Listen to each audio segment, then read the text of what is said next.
నమస్తే. ఇది తెలుసా? 'మోనాలిసా' చిత్రాన్ని మొదట చూస్తే నవ్వుతున్నట్టు, కాసేపలా చూస్తూ ఉంటే విషాదంలో ఉన్నట్టు, అంతలో చిరునవ్వు చిందిస్తున్నట్టు అనిపిస్తుంది. ఆ బొమ్మలోని అసలు భావమేమిటో ఎవ్వరికీ నేటికీ అంతుబట్టలేదు. ఆర్థిక వ్యవస్థలోనూ ఒక్కోసారి ఏ అంచనాలకు రాలేని పరిస్థితి వస్తుంటుంది కదా!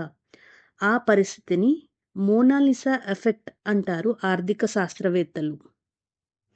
లియోనార్డో దావించి, మైకేలాంజిలో, విన్సెంట్ వాన్ గా ప్రపంచ ప్రఖ్యాత చిత్రకారులు వీళ్ళు.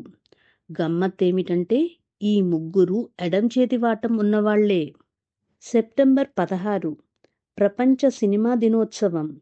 ఆ రోజు ప్రపంచవ్యాప్తంగా ఉన్న మల్టీప్లెక్స్లలో టికెట్టు $1 ఉంటుంది.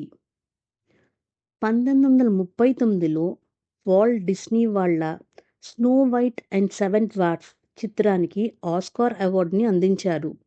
కాకపోతే మామూలుగా ఇచ్చే అవార్డు జ్ఞాపిక బదులుగా ఓ పెద్ద ప్రతిమ, దాని కింద 7 చిన్న ప్రతిమల్ని ప్రత్యేకంగా డిజైన్ చేసి అందించారు.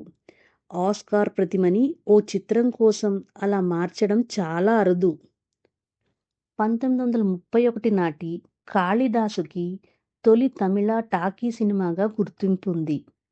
విచిత్రమేమిటంటే ఇందులో హీరోయిన్ తమిళంలో మాట్లాడి తెలుగులో పాటలు పాడితే, హీరో తెలుగులోనే మాట్లాడతాడు. ఇతర పాత్రలన్నీ హిందీలో సంభాషిస్తాయి.